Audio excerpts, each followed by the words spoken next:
आकाशवाणी लखनऊ से प्रस्तुत है प्रादेशिक समाचार। मुख्य समाचार। उपराष्ट्रपति जगदीप धनखड़ ने काशी में नमो घाट और देव दीपावली का किया शुभारंभ। कहा, सशक्त राष्ट्र के लिए सामाजिक समरसता जरूरी। मुख्यमंत्री योगी आदित्यनाथ ने लखनऊ में अंतर्राष्ट्रीय जनजाति भागीदारी उत्सव का किया शुभारंभ। कहा, राज्य सरकार जनजातीय समुदाय के उत्थान के लिए चला रही है विभिन्न योजनाएं। राज्य में पीसीएस प्रारंभिक परीक्षा आगामी 22 दिसंबर को एक ही दिन 2 पालियों में कराई जाएगी संपन्न। और प्रदेश भर में धार्मिक श्रद्धा और हर्षोल्लास के साथ मनाई जा रही है गुरु नानक जयंती। कार्तिक पूर्णिमा पर लाखों श्रद्धालुओं ने लगाई आस्था की डुबकी। नमस्कार, प्रदेश के समाचारों के साथ मैं श्वेता उपाध्याय और अब समाचार विस्तार से। उपराष्ट्रपति जगदीप धनखड़ ने आज वाराणसी में राज्यपाल आनंदीबेन पटेल, मुख्यमंत्री योगी आदित्यनाथ और केंद्रीय मंत्री हरदीप सिंह पुरी की मौजूदगी में नमो घाट का लोकार्पण किया। इस दौरान 11 लाख दीपों के प्रज्वलन, गंगा आरती, लेजर शो और ग्रीन आतिशबाजी के बीच देव दीपावली की शुरूआत हुई। समारोह को संबोधित करते हुए उपराष्ट्रपति श्री धनखड़ ने कहा कि सशक्त राष्ट्र के लिए सामाजिक समरसता जरूरी है। हमारी संस्कृति हमें प्रेरणा देती है, सभी को साथ लेकर चलें। भारत सामाजिक समरसता की नींव है, दुनिया को बड़ा संदेश देती है। मानवता का सबसे बड़ा धर्म क्या है? सामाजिक समरसता होनी चाहिए। हमारे बीच मनभेद हो सकते हैं, मतभेद भी हो सकते हैं। मनभेद कम से कम होने चाहिए, कोशिश करनी चाहिए न हो।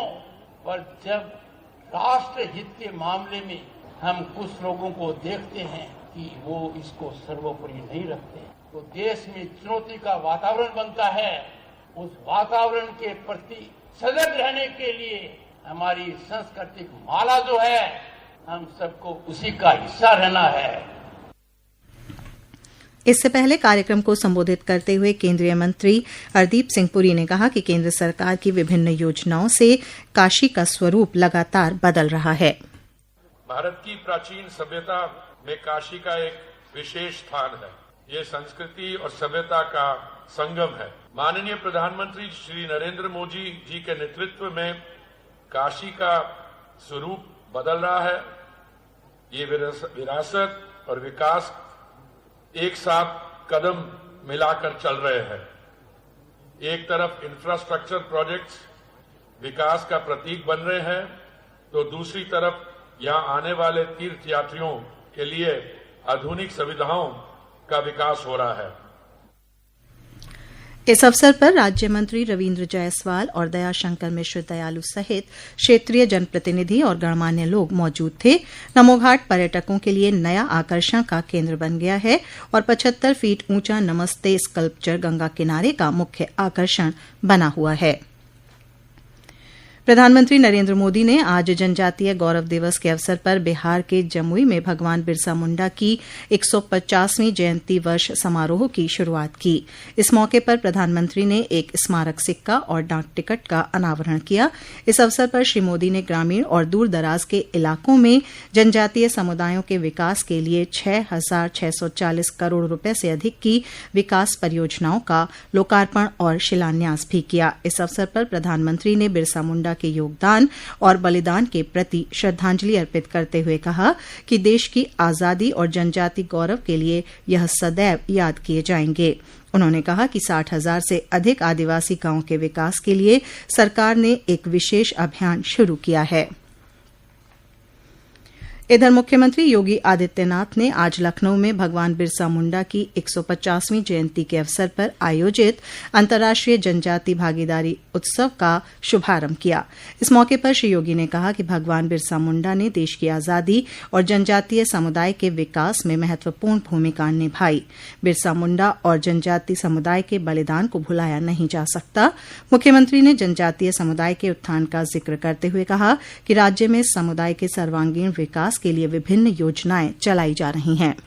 योजनाओं से उन्हें संतृप्त करने के लिए जो अभियान हम लोगों ने 2017-18 में प्रारंभ किया था, आज वह पूरी गति के साथ आगे बढ़ रहा है। उत्तर प्रदेश के अंदर लगभग 11 जनपद ऐसे हैं जहां पर जनजातीय समुदाय रहता है। उन्हें समाज के साथ लोक कल्याणकारी योजनाओं से जोड़ने के भी कार्यक्रम चल रहे हैं।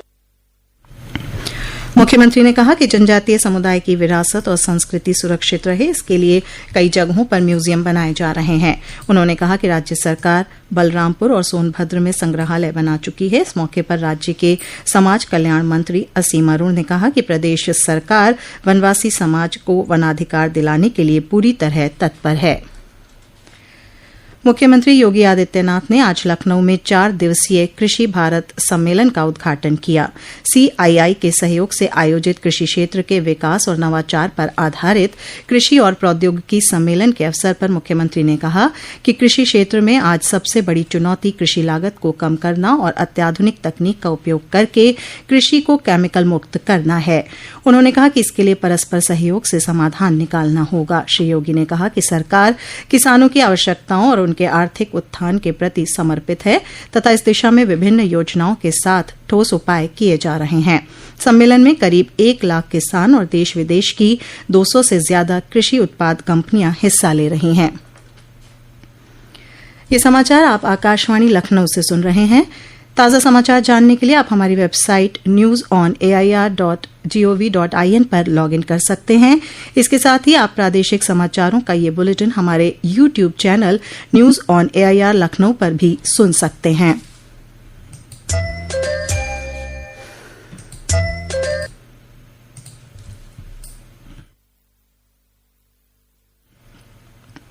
उत्तर प्रदेश लोक सेवा आयोग द्वारा PCS प्रारंभिक परीक्षा आगामी 22 दिसंबर को एक ही दिन में 2 पालियों में आयोजित की जाएगी। आयोग के अनुसचिव ओमकार नाथ सिंह ने बताया कि राज्य सरकार ने यह फैसला प्रतियोगी छात्रों की मांग को ध्यान में रखते हुए किया है।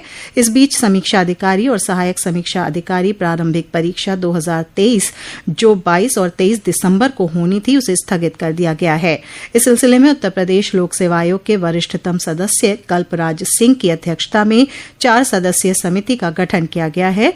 समिति के रिपोर्ट पर विचार करने के बाद जल्द ही इन दोनों प्रारंभिक परीक्षाओं की तिथि की घोषणा की जाएगी। सिख पंथ संस्थापक और पहले गुरु श्री गुरु नानक देव का 555वां प्रकाश पर्व आज प्रदेश भर में हर्षोल्लास और श्रद्धा के साथ मनाया जा रहा है। जगह जगह गुरुद्वारों को दिव्य और भव्य रूप से सजाया गया है और विशेष दीवान के साथ शबद कीर्तन और पाठ का सिलसिला जारी है। इस दौरान लंगर का आयोजन भी किया गया है। राजधानी लखनऊ, बाराबंकी, रायबरेली समेत विभिन्न स्थानों पर आज सुबह प्रभात फेरियां निकाली गईं। शहर के आलमबाग स्थित गुरुद्वारे में आयोजित कार्यक्रम में मुख्यमंत्री योगी आदित्यनाथ ने भाग लिया। इस अवसर पर अपने संबोधन में श्री योगी ने कहा कि श्री गुरु नानक देव ने सामाजिक समरसता के लिए जिन उच्च आदर्शों और स्वस्थ परंपराओं की स्थापना की, उनसे प्रेरणा लेकर देश, समाज और धर्म के लिए लगातार काम करना चाहिए ताकि युवा पीढ़ी को प्रेरणा मिल सके। हम लोगों ने गुरु गोविंद सिंह जी महाराज के 4 साहिबजादों की स्मृति को वीर बाल दिवस के रूप में मनाने का जो कार्यक्रम आगे बढ़ाया, आज प्रधानमंत्री मोदी जी ने 26 दिसंबर की तिथि को पूरे देश के अंदर वीर बाल दिवस के रूप में मनाने के लिए एक राष्ट्रव्यापी कार्यक्रम की घोषणा की है और इससे उन साहिबजादों के साथ साथ आज की युवा पीढ़ी को भी देश और धर्म के लिए एक नई प्रेरणा प्राप्त हो रही है। आज कार्तिक पूर्णिमा के अवसर पर प्रदेश भर में लाखों श्रद्धालु प्रमुख नदियों में आस्था की डुबकी लगा रहे हैं। अयोध्या में कार्तिक पूर्णिमा मेले के आखिरी चरण के मुख्य स्नान में बड़ी संख्या में श्रद्धालु सरयू नदी में स्नान कर धार्मिक अनुष्ठान पूरे कर रहे हैं। पूर्णिमा स्नान के साथ ही महीने भर से यहां ठहरे कल्पवासियों के वापसी का क्रम भी शुरू हो गया है। वाराणसी, प्रयागराज, उन्नाव, रायबरेली, भदोही और हापुड़ के विभिन्न गंगा घाटों, बलिया में गंगा तमसा तट और बलरामपुर में राप्ती नदी के घाटों पर लाखों लोगों ने आस्था की डुबकी लगाई और भगवान सूर्य को अर्घ्य देकर दान पुण्य किया। इस दौरान श्रद्धालुओं ने परिवार की सुख शांति के लिए कामना की।